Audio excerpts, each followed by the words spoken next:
Isang maulang umaga po mga kabayan. Welcome sa ating panibagong update rito po sa South Luzon Expressway Toll Road 4 sa portion po ng Barangay San Miguel,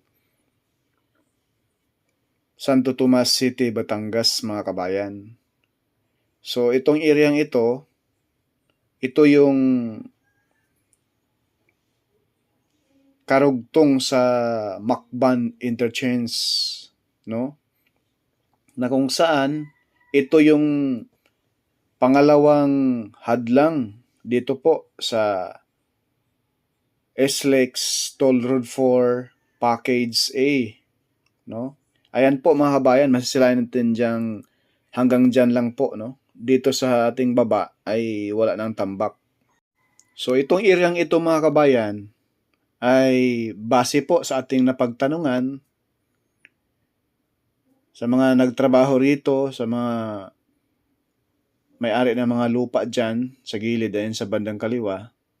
Tinanong natin yung mga nagtrabaho kaganina dyan, ay hindi pa raw nabayaran itong alignment dito. Kaya hindi pa magalaw-galaw ng kontraktor. At isa pang hadlang mga bayan, problema dahil po ay sa likuran natin at may isang subdivision na matamaan. At yung subdivision na yan ay hindi ganito karaming bahay. Ipakita ko po sa inyo diyan sa unahan. Yung tumbok talaga mismo. Ayan po mga kabayan, yan ang tumbok.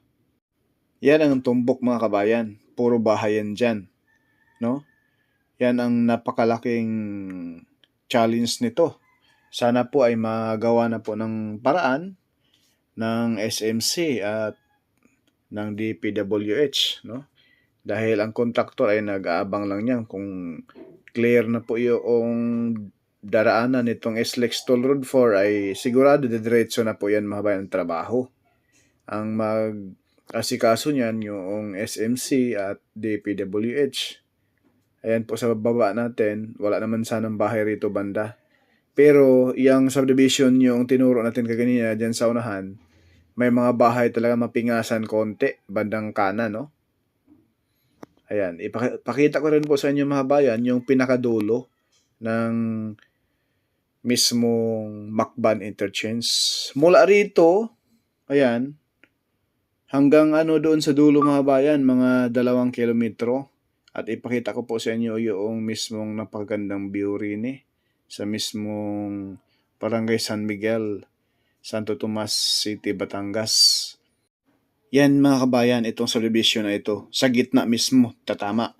At ituro ko po sa inyo yung mismong Macban Interchange ha. Yang nilagyan ko ng bilog, yan na po yung Macban Interchange. So yung bahay dyan na malaki, parang farm yan, matatamaan yan mga kabayan. Dahil yan talaga ang tumbok. Pwede siguro iiwas nila. Ito ang challenge. Ito, yung subdivision na yan.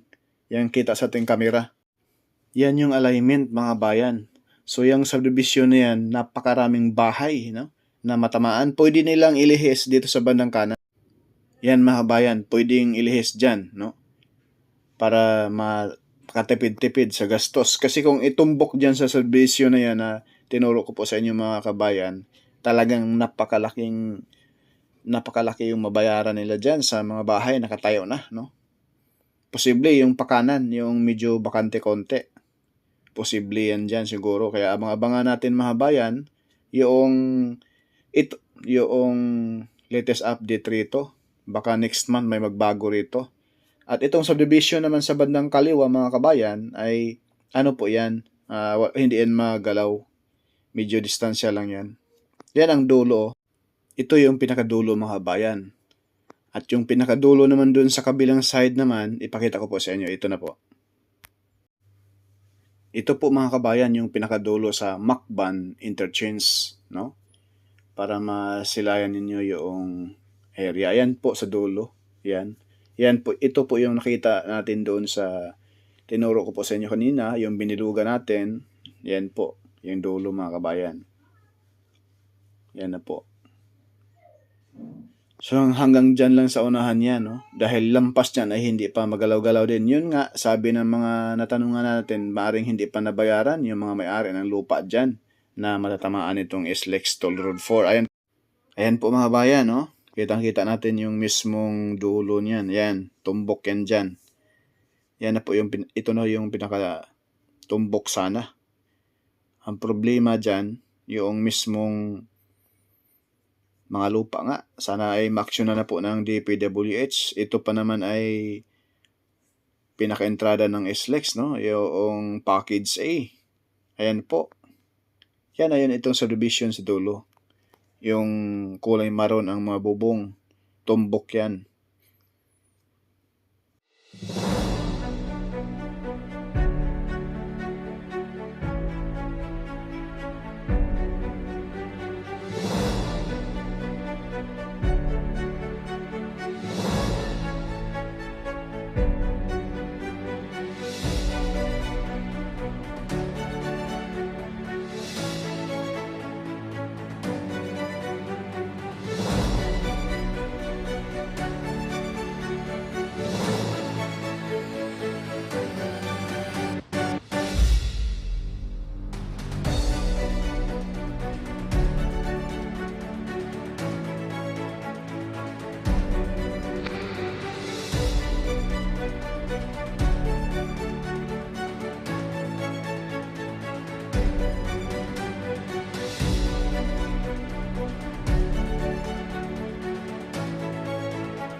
So itong area ito mga kabayan, ito ay approaching sa Barangay San Bartolome, Santo Tomas City, Batangas. Ayan po sa baba natin, ito po.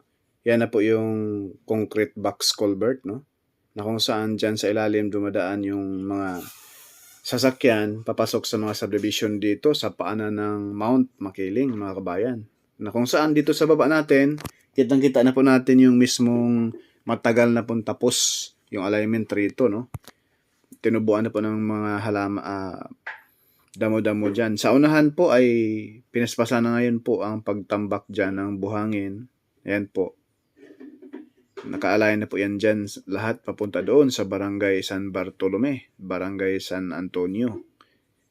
Hanggang doon na po sa mismong pinakaunang hadlang nitong package 1. Yan po sa baba natin mga bayan, may creek po dyan. No? Gumawa po sila ng concrete box culvert dyan. Napakalaking drainage dahil mayroon pong creek, no, sa area yan. Gilid ng subdivision sa bandang kaliwa.